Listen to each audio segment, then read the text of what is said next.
नमस्कार, मैं हूं आपके साथ नेहा शर्मा और आप देख रहे हैं हमारा विशेष कार्यक्रम आध्यात्मिक ज्ञान चर्चा। और आइए शुरुआत करते हैं कार्यक्रम की और जानते हैं विचार जगत गुरु तत्वदर्शी संत रामपाल जी महाराज, सतलोक आश्रम बरवाला, जिला हिसार हरियाणा, बनाम हंसादेश पंथ के प्रमुख संत श्री सतपाल जी महाराज, पंजाबी बाग, दिल्ली के विचार। श्रीमद् भागवत गीता अध्याय 18वें जो अध्याय है उसमें 62वां श्लोक है, उसमें परमेश्वर की शरण में जाने को बताया गया है। आखिर वो परमेश्वर कौन है? ऐसा है कि सदगुरु की शरण में जाने के लिए कहा गया है और उसमें ये कहा गया है कि आप फल पुत्र पुष्प लेकर के आप सदगुरु की शरण में जाएं। और जो एक श्रोत्रिय ब्रह्मनिष्ठ ज्ञानी होता है वो जब ज्ञान देता है तो उसके ज्ञान प्राप्ति के बाद आदमी जो है जागृत हो जाता है। आपने देखा होगा कि अर्जुन कायरता को प्राप्त हो गया था, बड़ा डिस्पॉन्डेंट हो गया था, युद्ध के मैदान को छोड़ के भागने वाला था। तो भगवान ने उसको ज्ञान दिया, भगवान के संसर्ग में वो आया और भगवान उसके सारथी बन गए। इसी प्रकार से सदगुरु महाराज हमारे जीवन के सारथी बन जाएं तो निश्चित रूप में उसमें सफलता प्राप्त होती है लड़ाई में, और जीवन में सफलता प्राप्त होती है। अभी आपने सुने हंसादेश पंथ के प्रमुख संत श्री सतपाल जी महाराज, पंजाबी बाग, दिल्ली के विचार। और आइए अब जानते हैं जगत गुरु तत्वदर्शी संत रामपाल जी महाराज, सतलोक आश्रम बरवाला, जिला हिसार हरियाणा के विचार।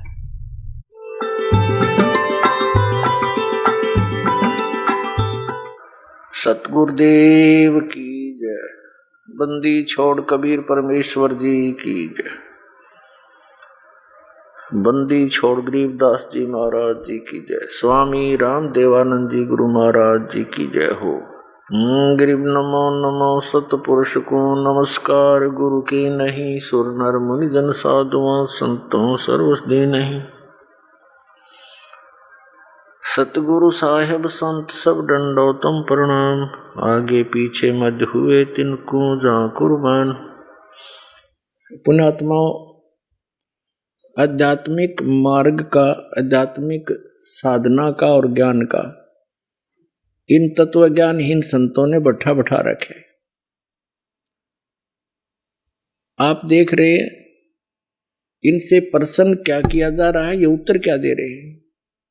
प्रश्न किया जा रहा है कि श्रीमद् भगवत गीता अध्याय नंबर 18 के श्लोक नंबर 62 में 62 में गीता ज्ञानदाता अपने से अन्य किस परमेश्वर की शरण में जाने को कह रहा है, वह परमेश्वर कौन है। और उत्तर दे रहे हैं महाराज जी क्या कि सतगुरु की शरण में जाने को कहा है। अरे बड़े आदमियों, ये तो ऐसा ज्ञान दे रहे हैं। प्रश्न कुछ होता है, उत्तर क्या देते हैं। जैसे एक समय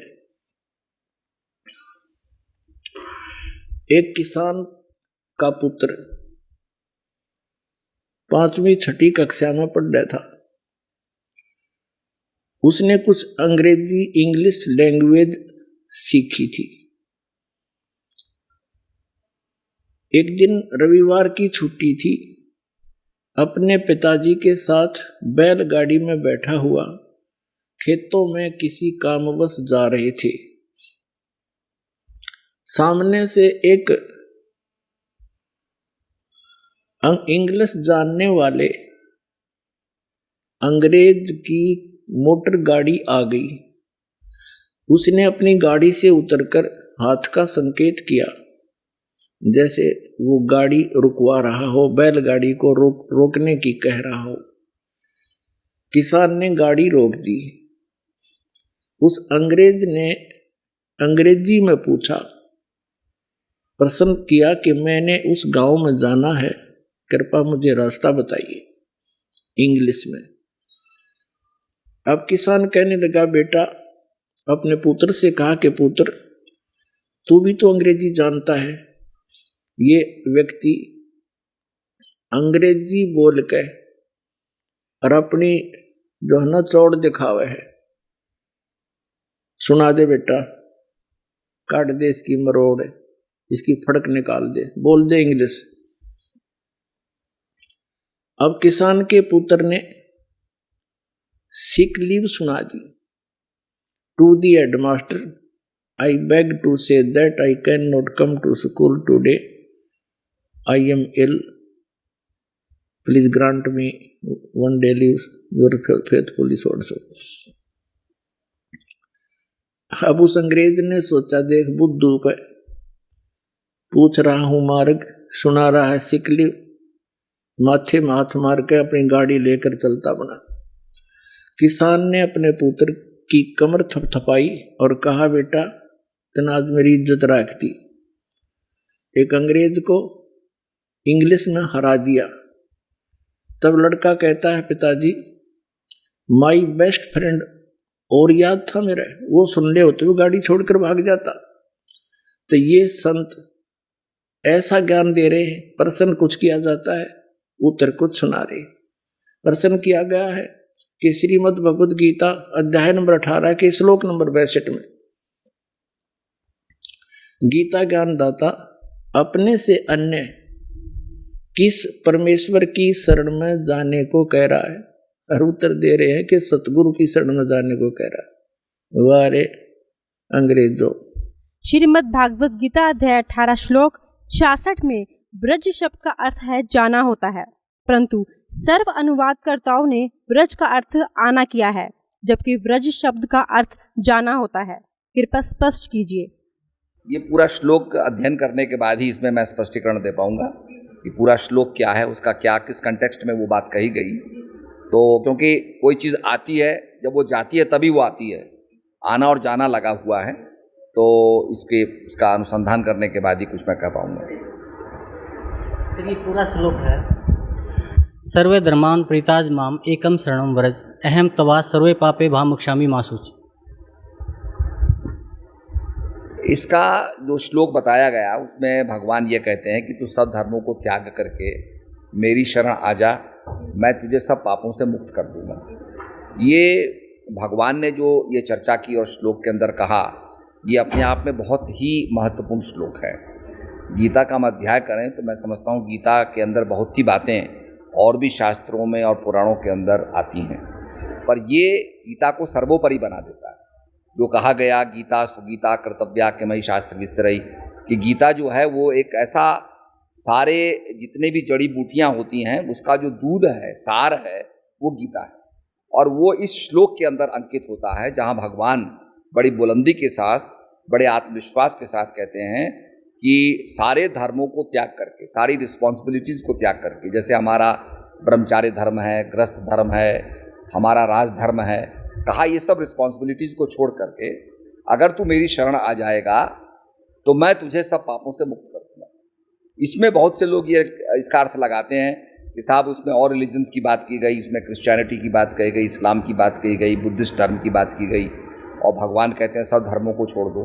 मैं समझता हूँ कि भगवान के ज़माने में जब श्री कृष्ण महाराज ने श्लोक कहा होगा, उस समय बुद्धिज़्म नहीं था, उस समय मैं समझता हूँ इस्लाम नहीं था, उस समय क्रिश्चियनिटी नहीं थी। तो ये जो आज हमारे माने हुए जो धर्म हैं, उन धर्मों का उल्लेख नहीं है। धर्म का मतलब है रिस्पॉन्सिबिलिटी, धर्म का मतलब है धारण करना। जैसे हमारी गृहस्थ की रिस्पॉन्सिबिलिटी है, गृहस्थ धर्म हो गया, पत्नी का धर्म हो गया, पुत्र का धर्म हो गया। तो कहा सर्वोपरि अपने आप को जानने के लिए, टू नो दाई सेल्फ, अगर तू मेरी शरण आ जाता है मैं तुझे ज्ञान दे करके सब पापों से मुक्त कर दूंगा। अर्थात जो भी नेगेटिविटी है उससे मैं तुझे मुक्त कर दूंगा, भगवान ने ये कहा। तो भगवान अपने आप में पॉजिटिव शक्ति के स्रोत हैं, और जब आदमी को पॉजिटिव शक्ति मिल जाती है तो नेगेटिविटी खत्म हो जाती है। और इसी का उल्लेख भगवान ने आगे भी किया कि जिसको संपूर्ण जलाशय मिल जाता है उसको छोटे जलाशयों से कोई प्रयोजन नहीं रहता। श्रीमद् भगवत गीता अध्याय नंबर 18 के श्लोक नंबर 66 में कहा है कि सर्वधर्मान् परित्यज्य माम एकम शरणं व्रज अहम तवा सर्व पापेभ्यः मोक्षामि मा शुच। वर्ज का अर्थ जाना होता है, आना नहीं होता। और जो वर्ज माने आने के लिए कहते हैं, आना करते हैं, वो पूर्ण रूप से अज्ञानी है। जैसे एक इंग्लिश वर्ड है गो, वो कहीं पर भी लिखा हो किसी भी सेंटेंस में, उसका अर्थ कम नहीं हो सकता, आना नहीं हो सकता। इसी प्रकार ये वर्ज माने जाना है, और जितने भी पवित्र हिंदू धर्म के मार्गदर्शक और इन श्रीमद् भगवत गीता के अनुवादकर्ता, इन सभी ने अनुरोध कर रखा है, व्रज का अर्थ आना कर रखा है कि मेरी शरण में आ जा, जबकि ये कह रहा है कि सर्वधर्मान परित्यज्यमाम। गीता ज्ञानदाता कहता मेरे सतर के सभी धार्मिक क्रियाओं को मेरे में छोड़कर एकम शरणम व्रज, एकम जिसके बराबर दूसरा ना हो, अद्वितीय, अहम तवा सर्व पापे भव मोक्षामि मा शुच, तब मैं तुझे सब पापों से मुक्त कर दूंगा, तू चिंता मत करे। कहते हैं ब्रह्मा विष्णु महेश ये पूरी सृष्टि के रचयिता है, लेकिन इनके माता पिता कौन है, इसके बारे में बताएं। ऐसा है कि ये सबके माता पिता हैं, और आप अंत में ऐसे शक्ति के बारे में आप चिंतन करेंगे जिसकी कोई माता पिता नहीं होती, वो प्राइमोर्डियल है वो। आपने देखा होगा भगवान विष्णु शेष शैया पर लेटे हुए थे। शेष शैया का मतलब क्या होता है कि सांपों का जो कॉइल है उसको शेष शैया बोलते हैं। शेषनाग जी लपेटे हुए हैं। कहने का मतलब जो हमारी पोटेंशियल एनर्जी है, आप समझ रहे हैं, एक काइनेटिक एनर्जी होती है, एक पोटेंशियल एनर्जी होती है, वो जो एनर्जी है उस पर भगवान विष्णु लेटे हुए हैं। भगवान विष्णु के नाभि से एक कमल निकलता है जिसमें ब्रह्मा जी प्रकट होते हैं। तो इस प्रकार के जो त्रिदेव हैं हमारे, ब्रह्मा विष्णु और महेश।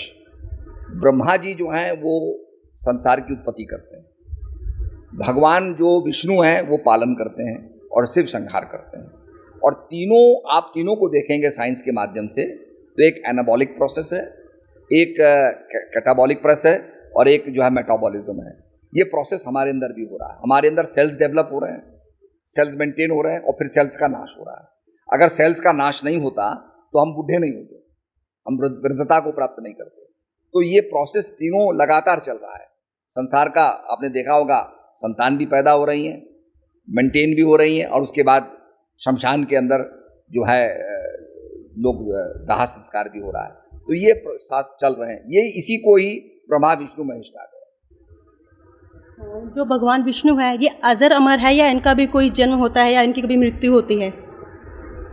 भगवान जो एनर्जी है, आपने साइंस का फॉर्मूला सुना होगा, energy can neither be created nor it can be destroyed. कि शक्ति जो है उसकी कभी उत्पन्न नहीं होती है, और शक्ति का जिसको कहते हैं एनर्जी मास इक्वेशन।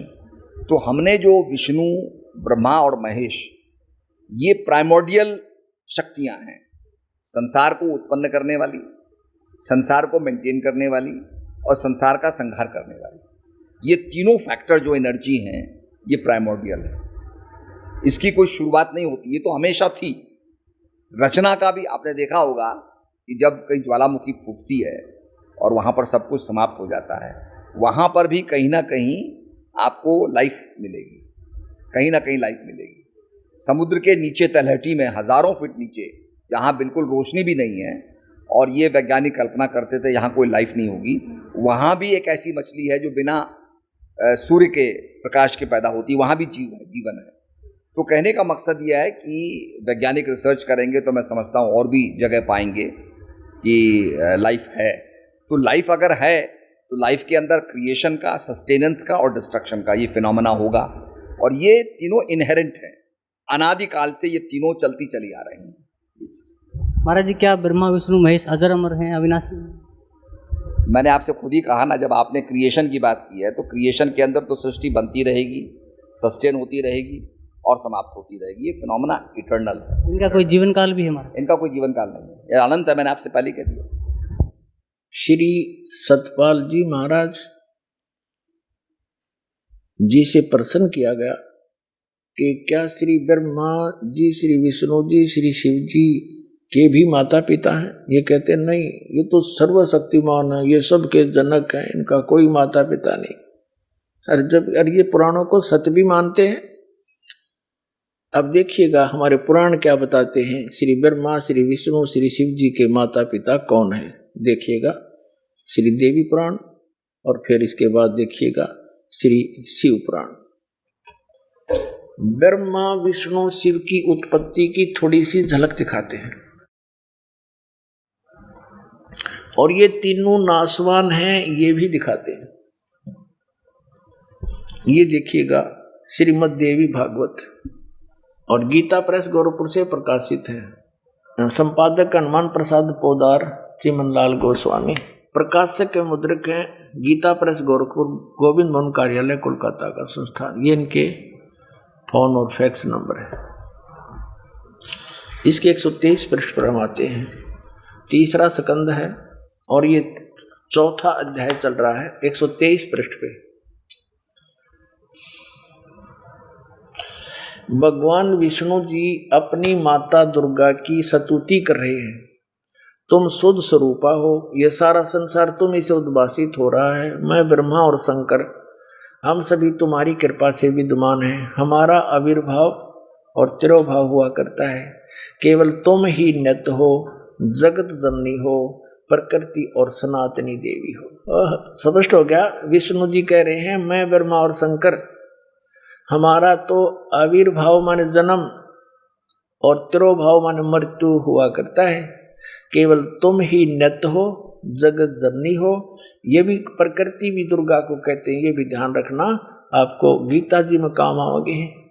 और सनातनी देवी हो। भगवान शंकर बोले देवी यदि महाभाग विष्णु तुम्ही से प्रकट हुए हैं तो उनके बाद उत्पन्न होने वाले ब्रह्मा भी तुम्हारे बालक हुए। फिर मैं तमोगुणी लीला करने वाला शंकर क्या तुम्हारी संतान नहीं हुआ? अर्थात मुझे भी उत्पन्न करने वाली तुम ही हो शिवे। संपूर्ण संसार की सृष्टि करने में तुम बड़ी चतुर हो। अपने आत्माओं ये तो एक सदग्रंथों वन है। वन हमने जितनी जड़ी की जरूरत है वो निकाल लेंगे, औषधि बना लेंगे। बाकी वन का हम क्या करेंगे ये देखना, वो औषधि निकाल रखिए। इस संसार की सृष्टि, स्थिति और संहार में तुम्हारे गुण सदा समर्थ है। इन्हीं तीनों गुणों से उत्पन्न हम रजगुण ब्रह्मा, सतगुण विष्णु, तमगुण शिव जी, ब्रह्मा विष्णु शंकर नियमानुसार कार्य में तत्पर रहते। अपने आत्मा इस पवित्र देवी पुराण के इस थोड़े से विवरण में कितने कंसेप्ट क्लियर कर दिए? 5। नंबर 1 तो ये हो गया कि ब्रह्मा विष्णु महेश नाशवान है। दूसरा ये हो गया कि इनकी जन्म मृत्यु होती है। तीसरा ये हो गया कि दुर्गा इनकी माता है।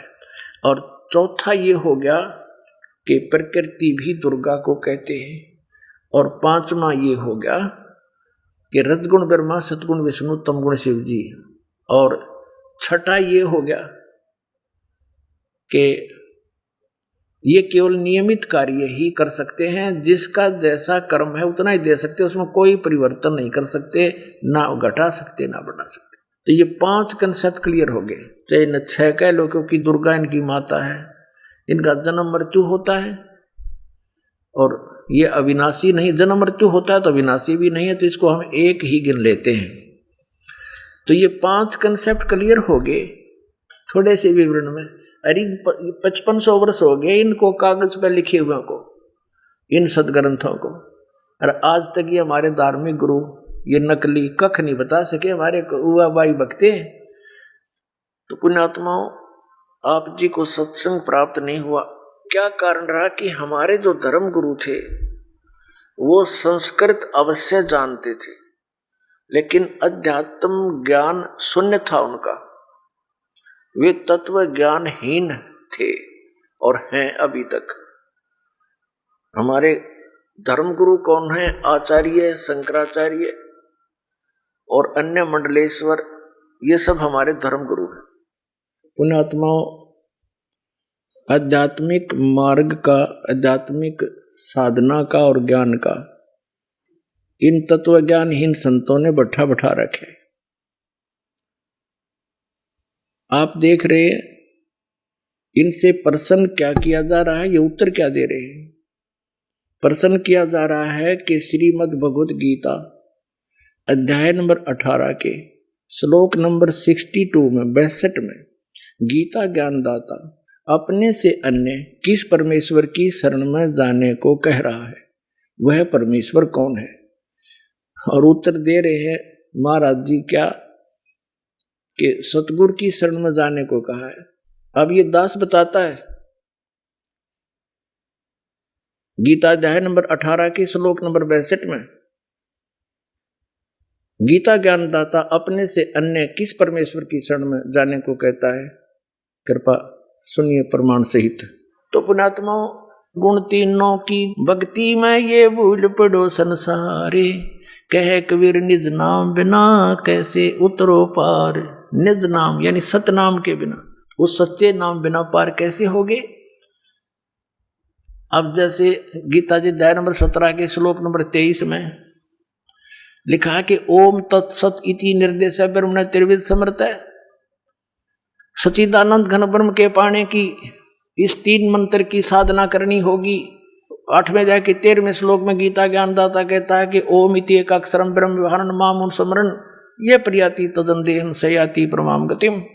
मुझ ब्रह्म का केवल एक ओम मंत्र है, जो इसका अंतिम श्वास तक सिमरण करता हुआ शरीर छोड़कर जाता है तो उस परम गति को प्राप्त होता है, जो ओम से मिलनी है। ओम से ब्रह्मलोक मिलेगा। ब्रह्मलोक में गए हुए प्राणी फिर वापस आते हैं। 8वें अध्याय के 16वें श्लोक में वहां पुनरावृत्ति के अंदर है।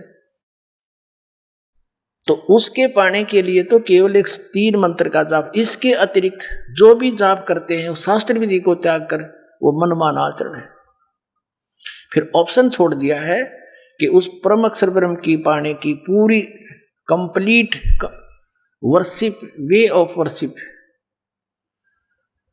तत्वदर्शी संत बताओगा, उससे पूछ लो तो वो बताएगा। फिर सबकी कैसी पूजा नहीं करनी, पूजा होती है इष्ट रूप में मानकर पूजा करना होता है।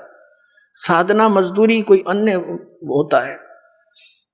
अब ये तो हो गया कि 3 देव की जो करते भक्ति उनकी कदे ना हो वह मुक्ति। गीता जी अध्याय नंबर 7 के श्लोक नंबर 16 और 17 और 18 में गीता ज्ञान दाता ब्रह्म अपनी साधना करने वालों की बताता है कौन कौन करते हैं। अर्थार्थी, आर्थ, जिज्ञासु और ज्ञानी। अर्थार्थी, आर्थ, जिज्ञासु इनको रिजेक्ट करता है कि ये भी सही साधना नहीं करते, और ज्ञानी को सिलेक्ट किया है कि ज्ञानी आत्मा होती तो अच्छी है।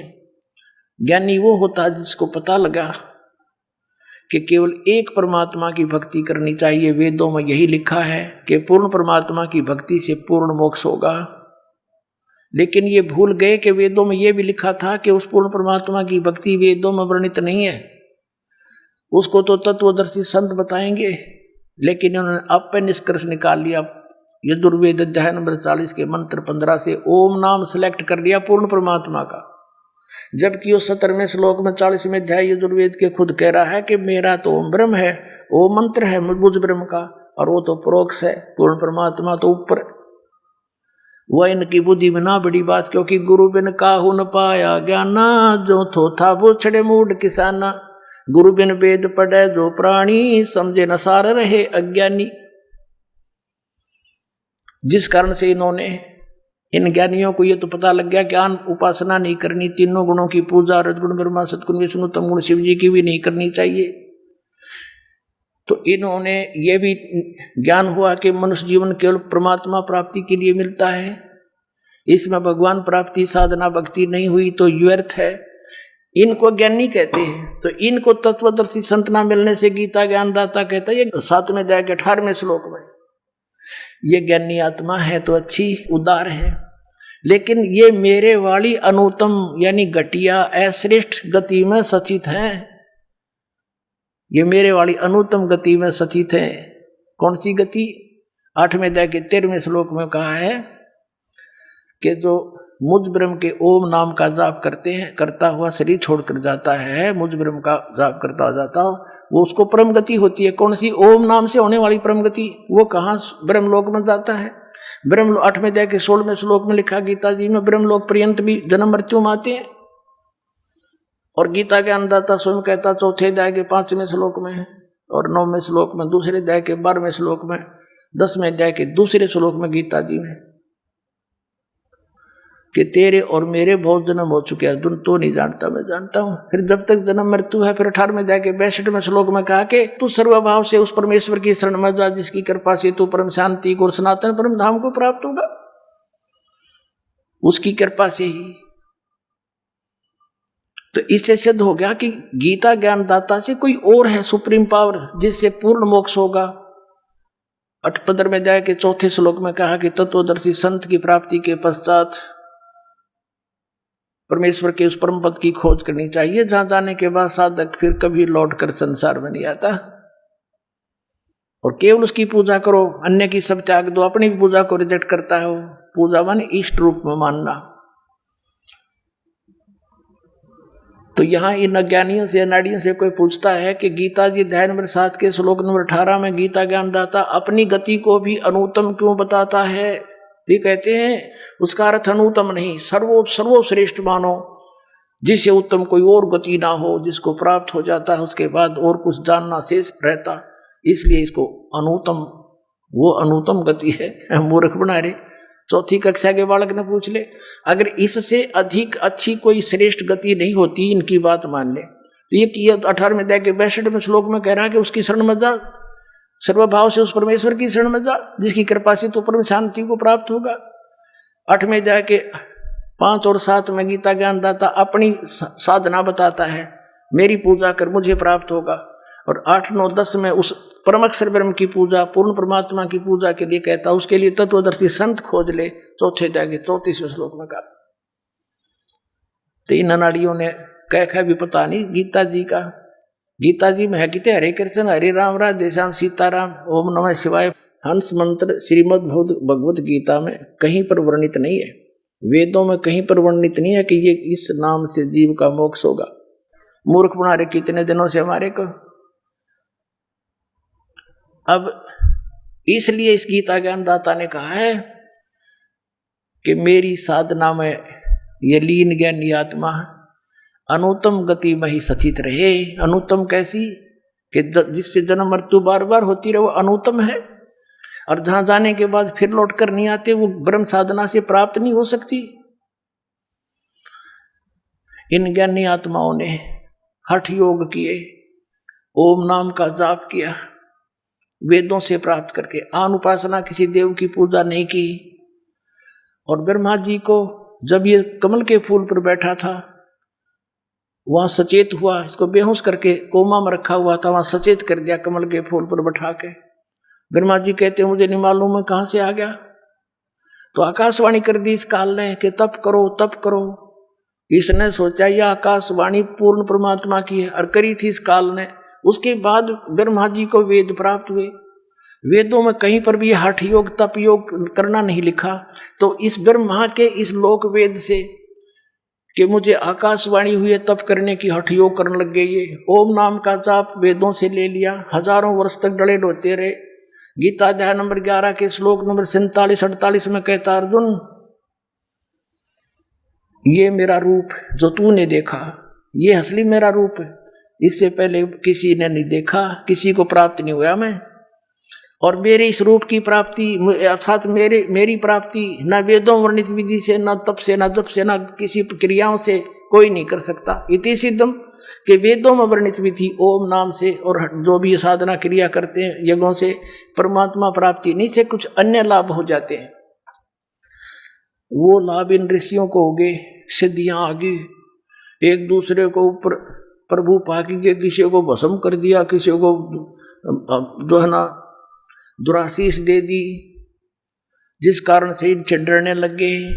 एक चुनक नाम के ऋषि थे, उसने ऐसे ही वो ज्ञानी आत्मा उद्धार थे, हजारों वर्षों तक ओम नाम का जाप और हठ योग किया। लोक वेद हठ योग गीता जी अध्याय नंबर 17 के श्लोक नंबर 6 में जिसको रिजेक्ट किया है कि शास्त्र विधि को त्याग कर जो मनमाना घोर तप को तपते हैं, वो राक्षस सब अन्य प्राणियों को भी दुखी देते हैं। इस शरीर के अंदर मुझ ब्रह्म को भी क्रस करने वाले, दुखी करने वाले असुर स्वभाव के जान। अब देखिए भी बुरे बताए ज्ञानी आत्मा क्यों? उस चुनक ऋषि ने साधना की, भगवान मिला नहीं, सिद्धियां एटम बम बन गया।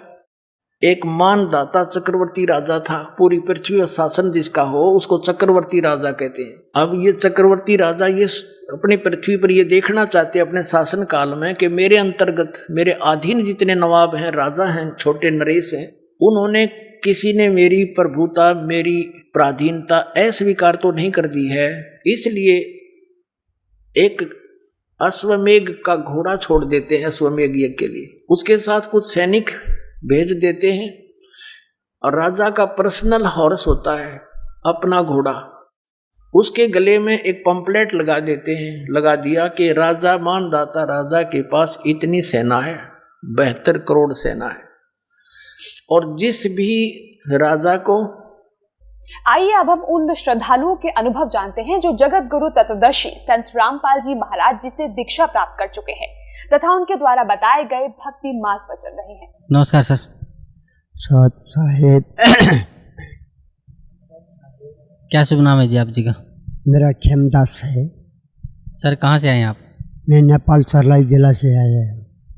सर संत रामपाल जी महाराज की शरण में आने से पहले आप कौन सी भक्ति करते थे? संत रामपाल जी के शरण में आने से पहले मैं ये देवी देवताओं का पूजा करता था और भूतों की पूजा करता था और देवी देवताओं का पूजा करता था, बलि चढ़ाता था और पत्थर की पूजा करता था, श्राद्ध करता था, क्रियाकांड करता था। और उसके बाद हम गुरु करने लगे। गुरु करते करते हम कोई गुरु बनाने के बाद हमको अचानक, मैं डेरा राधा स्वामी डेरा ब्यास से नाम लिया था 1980 में, और महाराज गुरु चरण सिंह जी महाराज से, और उन्हें हमारे को 5 नाम दिया, ज्योत निरंजन ओंकार अरंकार सोहम सतनाम। ये नाम हमने काफ़ी दिन जाप करके देखा, इस वजह से हमारे को कोई फ़ायदा नहीं मिला। 1980 से हम 2006 तक हमने इनका नाम जपा, हमारा कोई फ़ायदा नहीं हुआ। हमारा अशांति और रोग बीमारी हमारा बराबर कोई परिवर्तन नहीं हुआ। उसके बाद हमारा एक सिद्धांत था, हमारा उद्देश्य था कि जब तक गुरु मिले न साचा, चाहे 10 करो चाहे करो 50। हमारा इस सिद्धांत था, हम गुरु करते रहेंगे जब तक परमात्मा की प्राप्ति नहीं होगी, तब तक हम गुरु बनाते रहेंगे। चाहे एक दिन में 10 गुरु मिल जाए, चाहे 100 गुरु मिल जाए, मैं बनाते रहूँगा। चाहे दुनिया भले कुछ कहे, मैं गुरु करना छोड़ूंगा नहीं। जिस दिन परमात्मा मिलेंगे उस दिन मैं गुरु करना छोड़ दूंगा, बोल के मैं हट करके चल रहा था। अचानक परमात्मा की कृपा हुई, जिन्हें खोजा तिन्हें पाया। जब मैंने खोज किया था, परमात्मा ने दया की, मेरे को दिल्ली से एक भगत अमृतसर में पहुँचे। अमृतसर में पहुँचे तो मैं बहुत दुखी था, बहुत परेशान था, और कितनी तब था, आधे घंटा समाधि लगाता था, कुछ नहीं मिलता था, अशांति था, बेचैन था। ड्यूटी करके आया, वो भगत बोले कौन ब्रह्मा का पिता है, कौन विष्णु की माँ। तरफ उसने पूछा, हमारा मुंह से जबान बंद हो गई, बोल नहीं पाए। इतना गुरु बनाया, जगह जगह गया, मगर इन लोगों ने कुछ नहीं बताया। अब हमने ये नहीं सोचा ब्रह्मा विष्णु महेश के पीछे, उनसे आगे हमने ध्यान नहीं दिया। ये प्रश्न का उत्तर आज पहली बार ये भगत आए हैं दिल्ली से, संत रामपाल जी के भगत जी हैं, चलाए हैं, दास हैं। उनने ये सवाल पूछा तो मेरे को आश्चर्य लगा। मैं सपने में जैसा जागा कि ये बात तो किसी ने सुना ही नहीं, किसी ने बात कही नहीं। कौन ब्रह्मा का पिता है, कौन विष्णु की माँ, शंकर का दादा कौन है, शरा वाली माता दुर्गा का पति कौन है, और कौन ब्रह्मा विष्णु महेश कौन की भक्ति करते हैं, और पूर्ण संत की पहचान क्या है। ये जवाब उन्होंने कहा तो मैं आश्चर्य में पड़ा। ये बात तो कभी सुनी नहीं थी। इतनी बात में मेरे को ऐसा लगा पूर्ण संत का अब ये भगत हमारे को सच्चाई बताएंगे। इनके पास उस सत्य ज्ञान इनके पास है और जगह कहीं नहीं होगा। एक भगत के द्वारा, एक चेला के द्वारा इतनी बात को मैंने सुन पाया। आज बड़े बड़े गुरु के पास गया, बहुत गुरु बनाए, लेकिन उन लोगों ने हमको ब्रह्मा विष्णु महेश करके घुमा के रखा था। जब हमको इस बात को पता लगा। और फिर इसमें बताया उनने शरा वाली माता कैसा बनी, शरा वाली माता का बच्चा कौन है, पति कौन है, वही भी प्रश्न किया। ये भी हमारे को जानकारी नहीं है। भगत जी बोला तो अगर शरा वाली माता है तो उसका बच्चा है, उसका पति भी है। अगर माता नहीं है वो कुंवारी होना चाहिए, उसको माता कहना नहीं चाहिए। जब बच्चा अगर कुंवारी को माता कहेंगे वो लड़ेगी, वो गुस्सा में भी होगी, वो मार भी सकती है। कुंवारी लड़की को माँ कहे तो नाराज भी हो जाते हैं। तो उसको माता क्यों कहा? उसको या तो पति है या तो बेटा है या बेटी है, तभी तो माता बनी है। जब इस बात को हमने विचार किया, वाकई में जब देखा सृष्टि रचना में देखा तो वाकई में इसका तो बेटा भी है, पति भी है, सब कुछ है। तो हम आश्चर्य में हुए। भगत जी ने हमको सृष्टि रचना दिया था, वो खोल के देखा, उसमें हजारों लाखों प्रमाण पाया गया। और उसको देख करके पढ़ने के दिन से मैंने उनकी भक्ति समाप्त कर दिया। एक बार भी मैंने उसको पढ़ाई नहीं किया, छोड़ दिया। अब भक्ति यही है, इसी को करूँगा। तो होते होते मैं अपना वो चले गए। इतना कह करके मेरे को संदेश दे करके मैंने कहा आपका गुरुजी का एड्रेस, फोन नंबर, कुछ प्रमाण दे करके जाओ, आपको सृष्टि रचना देंगे, ये ले पढ़ो। बोले वो चले गए दिल्ली। अच्छा, मैं अपना उस किताब को पढ़ता रहा। मिल में ड्यूटी थी, नौकरी, सरकारी नौकरी थी। और मैं ड्यूटी से जा करके खाना पीना बना करके खाया और सृष्टि रचना की मोटी किताब थी, उस किताब को ले करके पढ़ता था, दरवाजा बंद करके। 2:30 बजता था रात को। मैं उस सृष्टि रचना 3 बार रिपीट करके पढ़ा। तो मेरे को दिल में उछल के आया कि कब जाऊं। जगत गुरु तत्वदर्शी संत रामपाल जी महाराज तो परमात्मा साक्षात आए हुए हैं धरती में, लेकिन हमको पहचान किसी ने नहीं दिया। और सारे लोगों ने भगवान आकार में है, किसी ने कहा निराकार बताया, फोटो रखा। भगवान साकार में है, साकार है तो आकार है, अगर साकार नहीं होगा तो आकार में भी नहीं होगा। तो साकार बोल सकता है और आकार भी होगा, साकार होगा तो आकार होगा, आकार होगा तो बड़ी बोलेगा, समझाएगा, हमको सिखाएगा, दिखाएगा। तो हमारे को सोचा कि परमात्मा तो साकार में होते हैं और आकार में होते हैं, इनकी जन्म नहीं होती, मृत्यु नहीं होती। हमको ये मालूम नहीं था कि परमात्मा पैदा होता है या मरता है,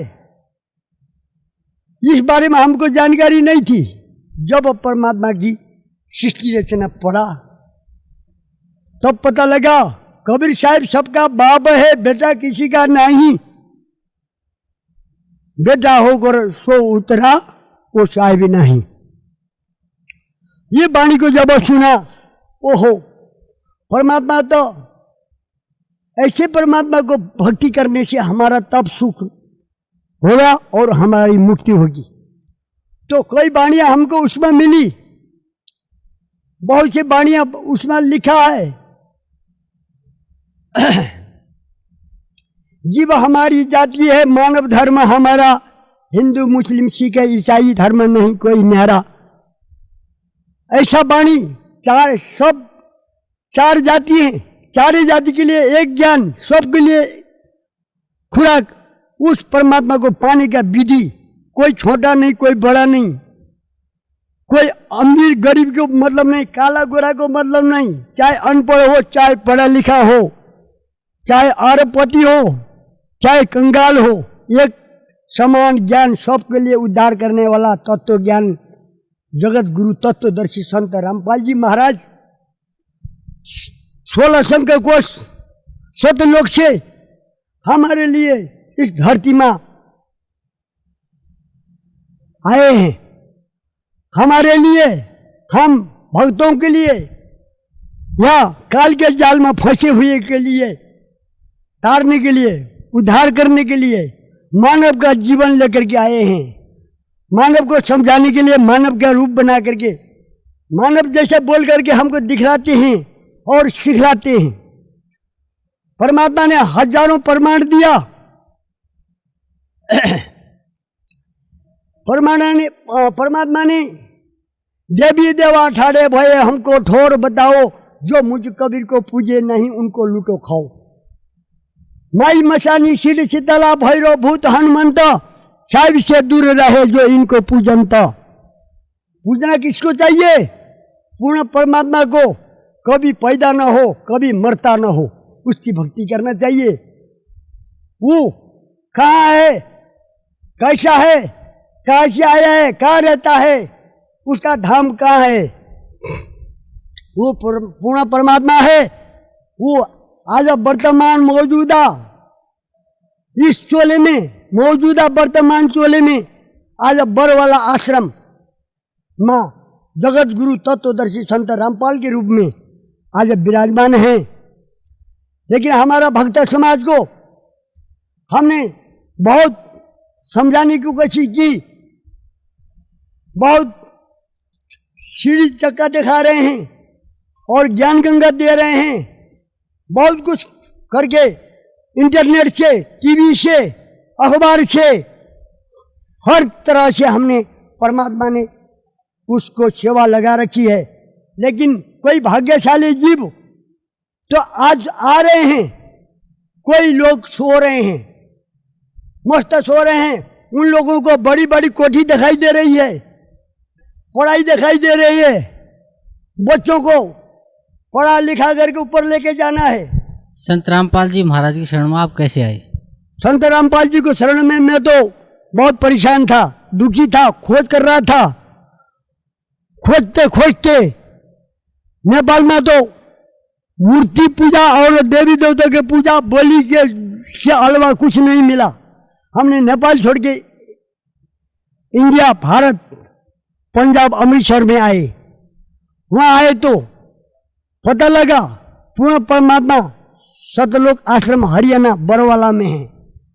तब आया पता लगा, आकर के हमने दीक्षा मंत्र लिया करौता आश्रम से। करौता आश्रम से लिया तो तब पता लगा संत रामपाल जी महाराज साक्षात पूर्ण परमात्मा हैं। तब हमने उपदेश लेकर के नेपाल चले गए। घर में जा कर के हमने संदेश दिया और यहाँ से गुरुदेव से कह करके, परमात्मा से कह करके हमने, परमात्मा मैं सेवा करूँगा आपकी, आप मेरे को दया करो, मैं प्रचार करूँ नेपाल में। नेपाल में तो ऐसा बीज है नहीं, तत्व ज्ञान, वहाँ तो अंधकार छाया है, वहाँ तो बहुत जुल्म है, वहाँ तो मांस, मच्छी, अंडा, शराब का बहुत जुल्म हो रहा है। भगवान की पूजा तो करते नहीं, करते हैं तो मूर्ति की पूजा करते हैं, बलि चढ़ाते हैं भगवान के लिए। तो हम बहुत परेशान हैं। परमात्मा अगर आप कृपा करें तो इस दास को सेवा दिया जाए। तो परमात्मा ने, बेटा अगर प्रचार करना चाहता है तो कर लो। परमात्मा ने कहा, परमात्मा ने कहे, और परमात्मा ने भक्त सोमवीर थे उनको बुलाए, ये नेपाल का भगत है, अगर ये प्रचार करना चाहते हैं तो जितना सामान ले जाए इसको खुला दे दो, इनसे पैसा नहीं लेना। परमात्मा कहे और कार्टन में पैक करके मेरे को दिए और मैं लेकर के यहाँ से चला गया। जाते जाते बीच में रास्ते में पुलिस वाले ने मेरे को पकड़ा, ये सामान कहाँ से लाया, कैसे लाया, क्या है। खोल के देखा, सारा खोल के बहुत सारा देखा, वहाँ वो हैरान हो गया।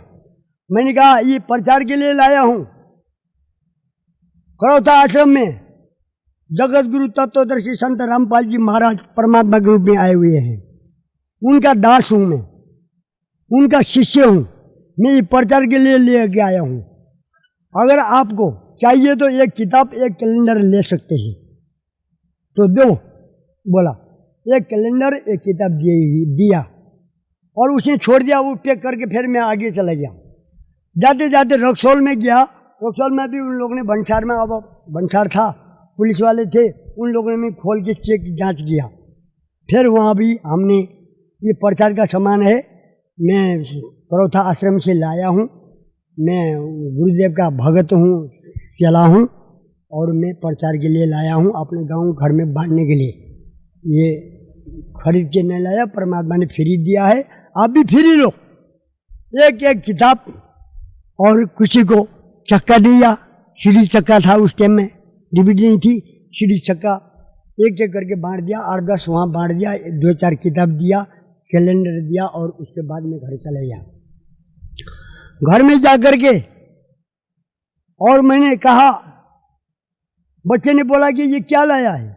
अरे ये प्रचार का सामान है, तुम लोगों को इस बारे में जानकारी नहीं है, मैं फिर बताऊंगा पीछे। अरे ये क्या काम है, इतना तुम गधे की तरह भारी चुक करके आते हो, और लाने वाला चीज़ लाया नहीं, और किताबें लेके आ रहा है ढेर सारा। ये बोला, चल तेरे को क्या लेना, ये अभी चुप करके बैठ जा, मैं तेरे को बाद में कहूँगा। फिर मैंने इधर उधर दे देना लगा, गांव में घुमा, सीढ़ी चक्का, किताब, किसी को सीढ़ी दिया, किसी को किताब दिया, किसी को क्या दिया। तो कोई एक भाई ने बोला, अरे तेरे किताब मैं पढ़ा तो हमारा ब्रह्मा विष्णु महेश को बहुत कुछ कहा है, ये किताब पढ़ने मन नहीं लग रहा है, ये ले तेरा किताब, ले आके मेरे को दे दिया। चलो ठीक है, आपको पढ़ना मन नहीं है तो कोई बात नहीं, जो। फिर मैंने उसको संभाल के रखा। तो मैं उस गांव में तो मेरा विरोधी थे, 350 अनुयायी थे मेरा पुरानी दिव्य ज्योति जागृत संस्थान का, आशुतोष का चेले, मैं अगुआ था उसका। और मैंने उसका महात्मा को ले जाकर के घर में, गुरु यहाँ बैठे, वहाँ जाके उसका चेला जाकर के जो भगमा कपड़ा पाया हुआ उस जाके नाम देता था। तो उसको मैं लेके गया अपना पैसा जिप से खर्चा करके, कीर्तनपुरा दिल्ली से। आशुतोष को कहा, ये ज्ञान तो मिली नहीं थी, इस ज्ञान को तो पता ही नहीं था, अगर ये पता होता तो मैं उसको ले जाना क्या था। अब और चीज मिला नहीं, चलो यही लेके जाते हैं। उसको नूरमहल में गया, आशुतोष को बोला, ए गुरुदेव आप तो बहुत महान हो, हम तो अंधकार में हैं नेपाल में, आप कृपा करो, कोई महात्मा भेज दो, हो सके हमारा भी कल्याण हो। तो उसने कहा कि प्रीतमपुरा जाओ, वहाँ हमारा भगत है, दास चले हैं, 3 को ले जाओ। ठीक है, मैं गया प्रीतमपुरा से उसको महात्मा को 3 महात्मा भेज दिया। तीनों को मैं किराया डाल करके अपने पैसे से ले जा करके गांव में सत्संग सुनाया। उसने माड़ा मोटा जैसा जानता था वैसे सुनाया, और मैं भी उसका चला बना हुआ था, कान बंद करना और यहाँ ये चाबी देता था और जीभ को महातेरा उल्टा करता था ऐसा, और सोहम का मंत्र देता था। सोहम मंत्र हमने 7 साल सोहम सोहम करता रहा, कोई परिवर्तन कुछ नहीं हुआ। भूत आता था हमारे ऊपर, भूत चढ़ता था, जो उपदेशी हैं सबके भूत चढ़ता था और किसी को फायदा नहीं हुई। तो मेरा मन भर गया था, अब इसको न छोड़ूं तो कैसे छोड़ूं। 100-150 से 2-2.5 से अनुयायी गांव में बन चुके हैं, अब छोड़ता हूं तो वो लोग लड़ेंगे, न छोड़ूं तो मैं हैरान, अब मैं फंस गया, कैसे करूं। इतने में फिर मेरा ड्यूटी था, यहाँ छुट्टी गया हुआ तो घर में, वहाँ से आया तो परमात्मा की कृपा हुई, ये मार्ग मिला। फिर मैंने गुरुदेव को कहा, गुरुजी मैं तो फंस गया, मेरे अनुयायी हैं वो, अब मैं अगर ये उपदेश लेके जाता हूँ तो मेरे को मारेंगे। वो लोग 2.5-3-6 आदमी हैं, मैं अकेला हूँ और मैं उसका अगुआ हूँ, कैसा करें। परमात्मा ने कहे अपना इरादा तोड़ना नहीं चाहिए, परमात्मा मिला है, अपना भक्ति करना चाहिए, जो होगा देखा जाएगा। भक्ति लो, कमाई करो, जो आएगा वो होगा, जो होगा देखा जाएगा।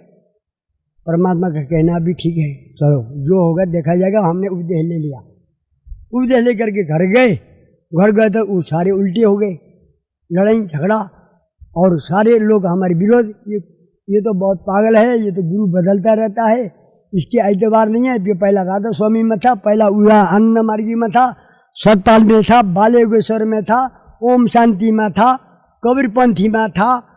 ये कहने लगे। मैं अपना इरादा छोड़ूंगा नहीं, जब तक परमात्मा नहीं मिलेगा मैं गुरु करते रहूंगा। तुम्हारा कहने से मैं कहीं जाऊंगा नहीं, तुम्हारा कहने से मैं रोकूंगा नहीं। आप देखो, चाहे मैं मरूं चाहे कुछ हूं, बिगड़ूं या ठीक हूं, आप इससे मतलब ना लो। अपना काम आप जानो, हमारा काम हम जानेंगे। सर, परम संत सतगुरु रामपाल जी महाराज से नाम उपदेश लेने के बाद आपको क्या लाभ मिला? गुरु परमात्मा से नाम लेने के बाद तो मेरा बहुत परिवर्तन हो गया। मैं बहुत दुखी था, मेरे घर में बहुत अशांति भी थी, और भूत प्रेत आकर के, मेरी पत्नी है श्रीमती सुमित्रा देवी, उसको काटता था। रात को नींद में सो रही है, वो आके काटता था, उसको गला घोटता था, और सुबह देखा दी थी इतना मोटे मोटे दाग, काला काला। एक दिन तो मेरे ऊपर हमला कर दिया। मैं फटफटा रहा हूँ, उठ नहीं पा रहा हूँ, दबा रहा है, दिखाई नहीं दे रहा है। मैं हैरान हो गया, यार आज तो मेरे को भी काट गया। तेरे को तो काटा था, आज मेरे को भी काटा। ऐसा होता था। कभी भैंस बीमार हो जाए, कभी भैंस सुबह शाम को ठीक हो, भैंस सुबह जाते हैं तो वो पड़ी हुई है कि ना घास खाती है ना कुछ खाती है, कभी दूध ना दिए, कभी कुछ करे, बहुत परेशान हुए। तो मेरा भी कई बीमारी थी। तो यहाँ एक रीढ़ की हड्डी में एक सुई की तरह एकदम चस्का लगता था, वो ठीक हो गया परमात्मा की कृपा से, उपदेश लेने के बाद। और कई बीमारी थी, घोड़ा दर्द होता था, ये घोड़ा दोनों चल नहीं पा रहा था। उपदेश लेने के बाद वो भी ठीक हो गया। और ये अभी 2 महीना पहले की घटना है। घास काटने के लिए खेत में गया हुआ था, खेत से घास काट करके एक बार लाया, दूसरे बार ले आकर के फिर घास रखने लगा तो सांप ने मेरे को डंक मार लिया। यहाँ पर 2 जगह डंक मारा। अचानक मैंने उसको कूचा हो, उसको घबरा करके उसने डंक मारा, और उसको देखा नहीं, आधा इतना दिखाई दिया, वो अंदर घास में बढ़ गया, बढ़ते हुए दिखाई दिया, मोटा सा था। ओहो, मेरे को तो सांप ने लड़ गया। मैंने फटाफट गुरु जी को सुमिरन किया, याद किया, मंत्र को जाप किया, फिर फटाफट भागा, घर आया। घर आकर के मेरे को तो सांप लड़ गया। लाइट टार्च लिया, टार्च ला के देखा तो 2 जगह डंक मारा हुआ, खून आ रहा था। मामला फिर ऐसा नहीं रहना चाहिए, चलो चलो डॉक्टर के पास। फिर डॉक्टर के पास लेके गए, मैं मोटरसाइकिल में लेके गए, मैं सुमिरन करता रहा। फिर आज वहाँ जाकर के डॉक्टर के पास जाकर के मैंने फिर गुरुदेव को फोन किया। यहाँ बांधा हुआ था, यहाँ वो कर रहा था, बहुत कष्ट के बांधा हुआ था। न सांप क्या लड़ने से दर्द हो रहा है, न तो बांधने से दर्द हो रहा है। मेरे को अचंभित हुआ। मैंने सुना था कि परमात्मा का भक्ति लेने वाले को तो कभी डांट ऐसा होता नहीं। मैंने वो याद कर ही रहा था, ये परमात्मा अगर मैं डंक मार के सांप ने लड़ा है, मैं अगर मरूं या कुछ हो जाएगा तो लोगों को विश्वास भी टूट जाएगा। और अपना गुरु जी तो बहुत बहुत बड़े बड़े रोग ठीक करते हैं, तेरे को एक सांप लड़ गया तो वो भी ठीक नहीं कर पाए, ऐसा बोलेंगे। परमात्मा दया करना, आप कृपा करो। फिर मैंने यहाँ आश्रम में फ़ोन किया, यहाँ भगत जी उठाए, भगत जी मेरे को सांप लड़ गया है और आप गुरुदेव से परमात्मा से प्रार्थना कर दो। तो ठीक है मैं कर दूंगा बोले। फिर 10 मिनट बाद परमात्मा से आज्ञा लेकर के बोला कि कुछ नहीं होगा, चिंता न करो। यहाँ से आदेश मिला, मेरे को वहाँ दर्द भी नहीं हो रहा था, उसने खोल के यहाँ का पट्टी खोल करके यहाँ बांध दिया। यहाँ बांध दिया, जैसे खोला उसने पट्टी, तुरंत ही मेरा बिल्कुल सामने ठीक है। वो बोलता है आपको नींद आ रही है, आपको पानी पीने मन कर रहा है, वो डॉक्टर पूछ रहा है। मेरे को कुछ नहीं हो रहा है, बिल्कुल ठीक हूँ, आप चिंता न करिए, हमको छोड़ दीजिए, हम जाएंगे घर। वो बोला अभी 10 मिनट ठहरो, हो सके फिर बाद में गड़बड़ हो जाए तो नहीं। मैं गुरु जी को प्रार्थना कर लिया है और मेरे को ठीक हो गया है, आप छोड़ दीजिए। चलो 10 मिनट रह करके चले जाते हैं। फिर 10 मिनट के बाद रहे हम 10 मिनट के बाद मैंने बोला कि मोटरसाइकिल चलाओ चले, अब कुछ नहीं है, ठीक है। फिर मैं घर आया हैरान, अरे 2 ठावा लड़ा है, कुछ नहीं हुआ। ये अनुभव एक दिन गुरु जी की कृपा ऐसा हुई, रात को मैं ठीक ठाक सो रहा था, ये पैर सीधा, शाम को बिल्कुल आराम से सोया हो, कोई दिक्कत नहीं, कोई कुछ नहीं हुआ था। सुबह रात को 3 बजे जब वो उठा, ये सीधा का सीधा टेढ़ा नहीं होता है। मैं उठा, दीवारी के सहारे बाहर निकला, शू किया, शू करके दीवारी के हाथ धो करके दीवारी के सहारे आया। गुरुदेव का खटिया के पास साइड में गुरुदेव का दंडवत प्रणाम करने दीवा जलाने वाला बना रखा है, वहाँ दंडवत किया 15 मिनट। परमात्मा मेरे से भूल चूक हो गई होगी, क्षमा चाहता हूँ, मैं बच्चा हूँ आपका, आप कृपा करो, इस दास को दया करो परमात्मा, मेरे से भूल चूक हो गई होगी, आप ठीक कर दो परमात्मा। 15 मिनट में मेरा पैर ये का तेज जैसा ये था ठीक वैसे ये ठीक हो गया।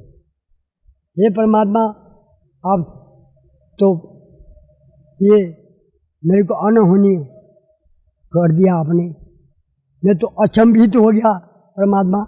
फिर मैंने परमात्मा का शुक्र मनाया, ऐसा होता रहा। और परमात्मा के लिए हमने प्रचार के लिए। सर, भक्त समाज को क्या संदेश देना चाहते हैं आप? भक्त समाज को मैं ये संदेश देना चाहता हूँ, हमने प्रचार के लिए जगह जगह में ज्ञान गंगा पहुँचाया, लेकिन समादार भक्त आत्मा ने तो पढ़ करके आ रहे हैं। जो कोई समाज है ऐसा ज्ञान गंगा रख रहे हैं, पढ़ नहीं रहे हैं, उनको बहुत पछताना पड़ेगा। वो ज्ञान गंगा न पढ़ने का पाप जैसा लगेगा। क्यों? क्या होगा? हमको 84 जन्म लेना पड़ेगा और हम पशु बनेंगे, कुत्ते बनेंगे, बिल्ली बनेंगे, गाय भैंस बनेंगे, घोड़ा बनेंगे। ये ज्ञान गंगा ज्ञान का भंडार है, ज्ञान का खजाना है। ये एक मेमोरी है, एक बैटरी है, एक चार्ज है, एक बिजली है। उसको पढ़ेंगे तो हमारे को चार्ज करेगा, हमारा खाली जगह भर देगा, गंदा निकाल के सुगंधा भर देगा। ये ज्ञान गंगा को ये किसी ने लापरवाही कर रखा है। जो ने पढ़ा उन लोगों का उद्धार हो रहा है। आया आश्रम में बहुत भागा भागा आ रहे हैं हमारा भक्त समाज। और जिसने ज्ञान गंगा रखे हैं उनको बहुत पश्चाताप होगा, उनको बाद में सिर में हाथ रखेंगे और बहुत दुख उठाएंगे। मैं भक्त समाज को ये कहना चाहूँगा कि ज्ञान गंगा तुरंत पढ़े, मन लगे न लगे, ज्ञान गंगा पढ़ करके अपना जीवन सफल करें। और जगत गुरु तत्वदर्शी संत रामपाल जी महाराज, सतलोक हरियाणा, चंडीगढ़ रोड, बड़वाला जिला हिसार में, वहाँ का परमात्मा का आगमन है।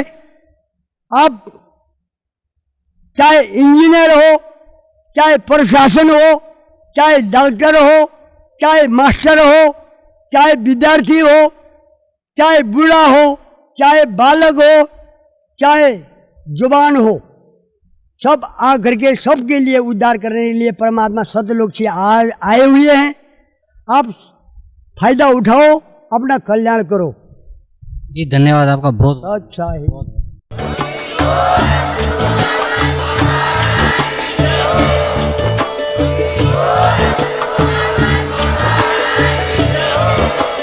आप सुन रहे थे जगत गुरु तत्वदर्शी संत रामपाल जी महाराज जी के मंगल प्रवचन। अधिक जानकारी के लिए विजिट कीजिए हमारी वेबसाइट www.jagatgururampalji.org। संत रामपाल जी महाराज जी के शुभ आशीर्वाद से पूरे विश्व भर में 500 से भी ज्यादा नाम दीक्षा केंद्र हैं, जिन पर संत रामपाल जी महाराज जी द्वारा ऑनलाइन निशुल्क नाम दीक्षा दी जा रही है। अपने नजदीकी नाम दीक्षा केंद्र का पता करने के लिए संपर्क करें 8222880541।